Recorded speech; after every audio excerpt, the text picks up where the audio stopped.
ഈ ചോദ്യം ചോദിക്കാൻ ഏറ്റവും യോഗ്യനായ ആളാണ് അദ്ദേഹം. ഈ കുടിശ്ശിക മുഴുവൻ വരുത്തിയതാരാണ്? DA കുടിശ്ശിക.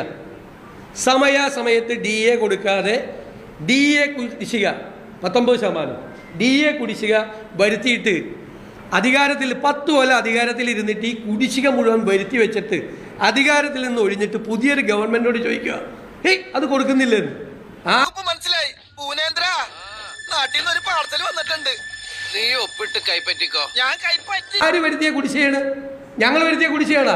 ഞങ്ങൾ പറഞ്ഞിട്ടുണ്ട് ഒരു ഗഡു പോലെ ഞങ്ങൾ കുടിശ്ശിക വരുത്തൂല, ഞങ്ങൾ കൊടുക്കുമെന്നാണ് പറഞ്ഞിരിക്കുന്നത്.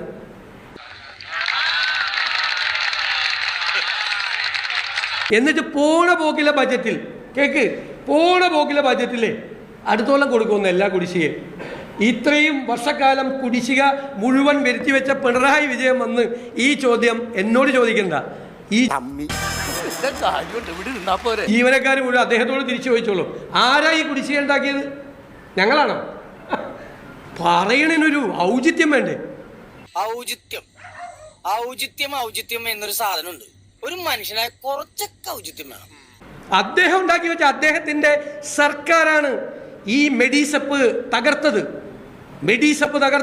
ജീവനക്കാരുടെ പരാതി 10 കൊല്ലം മുമ്പുണ്ടായിരുന്നു ഉമ്മൻചാണ്ടി സർക്കാരിനെ കുറിച്ചാണോ?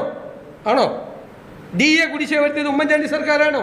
DR കുടിശ്ശിക വരുത്തിയത് ഉമ്മൻചാണ്ടി സർക്കാരാണോ? അതൊന്നും എനിക്കറിയാൻ മേല. ഇങ്ങനെ എന്തെങ്കിലുമൊക്കെ പറയുമ്പോഴേ എന്റെ മനസ്സിനൊരു സന്തോഷം ഉണ്ടാവുള്ളൂ. ഞാൻ എന്റെ സന്തോഷം നോക്കിയാ പോരെ. അല്ല, ലീവ് സറണ്ടർ അടിച്ചു മാറ്റിയത് ആരാണ്? എത്രായിരം കോടി രൂപയാണ് ജീവനക്കാർക്ക് കൊടുക്കേണ്ട പൈസ വേറെ കാര്യത്തിന് ചെലവാക്കി. എന്നിട്ട് ഇത്രയും കടം വരുത്തി വെച്ചിട്ട് 87,000 കോടിയുടെ കടവും ഇമ്മീഡിയറ്റ് ആയിട്ടുള്ള വരുത്തി വെച്ച് 5,07,000 കോടിയുടെ കടം വേറെ വരുത്തി വെച്ചിട്ട് എന്നോട് വന്ന്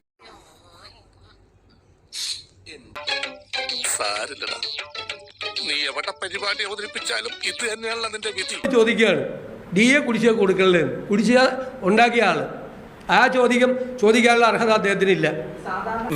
ശ്രമിക്കുമ്പോ ആരംഭത്തിൽ അപമാനം